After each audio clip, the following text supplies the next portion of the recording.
Hello everyone, welcome back to my Let's Replay channel. Once again, this is Andrew T coming at you. Today we're going to be doing our vlog review of Death Rally and Gauntlet. Now, these are both remakes and replays, because I have played them both before. So no new games this week, but we'll start with the first one like we always do, so we'll go with Death Rally.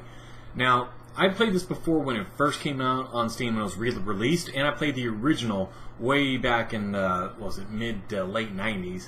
It was definitely a bare bones game. It was so much fun to play though, and the RPG aspects of it, of upgrading your car, getting better, getting to know the tracks better, getting to know the best ways to kind of make money. So this remake was okay in a way that if you really got to know the tracks well, and you got to kind of know the best ways to make money without having to spend all your money on not upgrades, but repair for your car after every race, and you could get pretty far pretty quickly. The only problem is that the AI is very straightforward in what it's programmed to do. So whenever you're racing around, if you ever get in front, you have literally everyone behind you shooting at you.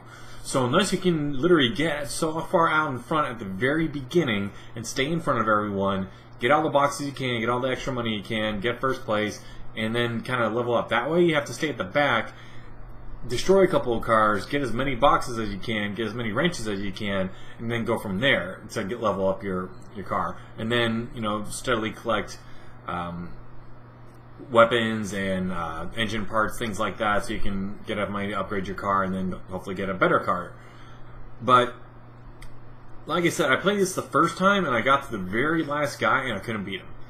The guy is literally the perfect racer, so unless you either have a weapon or a cheat to beat the very last guy, it's almost not worth getting that far. It's more fun than to just go around the races and max out your cars and then just call it a game and pick up a year or so later and play it again if you want.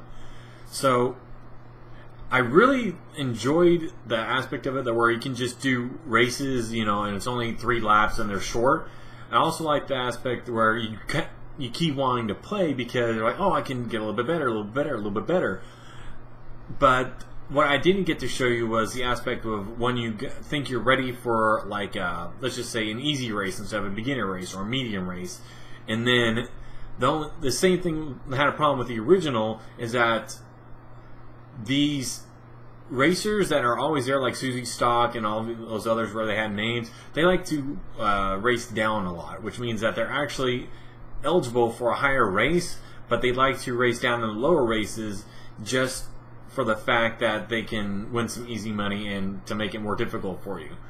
And all the little other stuff on there, like the bounties and sabotaging your guy for a cut of another guy for the cut of profits, there's no guarantee that during the course of a short race that you'll be able to collect on those bounties, or that if someone does sabotage a car that you'll be able to capitalize on it, especially if it's the best car and they're out in front of you at the very beginning and there's no way you can catch up even with nitrous.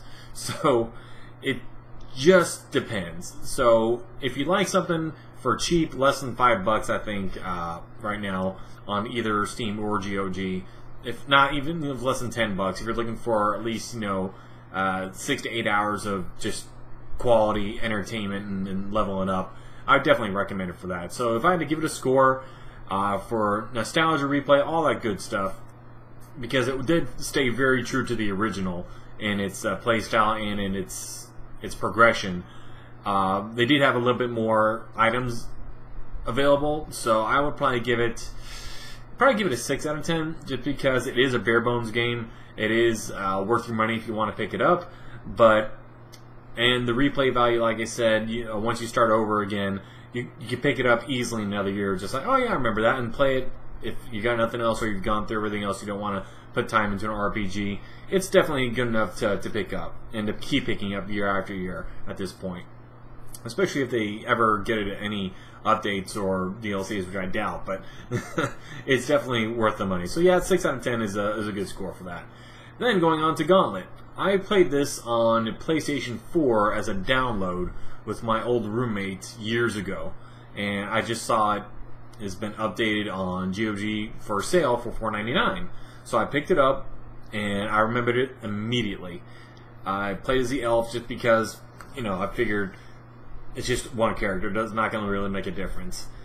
The same issues I had before are the issues I have now. It's like the original Gauntlet back in the 80s, in that it keeps the, death chases you if you take too long. Some levels are nothing but you against death trying to get to the stage before, he touches you and you die. The RPG aspects of it, though, of leveling up your items and, well, if you want to level up your wardrobe, you gotta go to the Coliseum, but it doesn't really do anything but cosmetically change your cape, I believe, so I wasn't really interested about that. The other part is when I saw an option to pick up a new bow, I'm like, I don't really see the reason to get one. The other one was a slow bow, which is, it roots your enemies to the ground temporarily, but from the easy, if it was on normal or hard, I can see one to upgrade, but on the easy setting for it, it wasn't really necessary. Even though I did die a decent amount, just from my own carelessness and, just getting too ahead of myself. If you played this game carefully and tried to go through at a nice, easy, brisk pace, you could probably get pretty far in the game. And I don't even know how long it is because this was about the same time I stopped last time I got on PS4, because even though you do have the enjoyment of going through and there's a story, kind of a story, that I'm not really that interested in. And the boss was okay, but if I had to give this a score just on nostalgia and how much I enjoyed it the first time and how much it's worth it this time for the price I paid, I'd give it a 5. Just something you can pick up, but probably get bored with very easily, because that's the problem with the original Gauntlet, is that it's the same thing over and over. And back then in the 80s, that was okay, because every level you get maybe a different color enemy, or maybe they're slightly stronger, or maybe the maze is slightly different, or you're trying to navigate your way through before death gets you. But in this game, it's like, okay, everyone's kind of been there, done that for 20, 30 years now, so it's so old hat that it's not the stuff that gives you outside the missions don't really make up for the repetitiveness inside. And there were slight differences on the level and things like pushing around boulders or trying to find secrets, Zelda style, but after a while it's like, okay, it's just gold, it's just food, and it's just magic potions. I'm not really interested in getting any secret weak walls anymore, blowing them up, if that's what I'm going to get every single time, other than the completionist and me trying to get more gold and getting a higher score and so I can get better equipment. But then that's the problem I run into, because afterwards you're done and you change equipment, it's like, this is the same stuff, and it doesn't look that interesting. So if I had to give this a score, I'd give it a 5 out of 10, just because it is not a bare bones game, but it is something that for the $5 I got out of it with the GOG and from when I played it before, it's about what I expected. So I got what I paid for, and I'm not disappointed in what I paid for. I'm just kind of disappointed in that there was options to do something else with it and just didn't. So anyway, thank y'all so much for watching.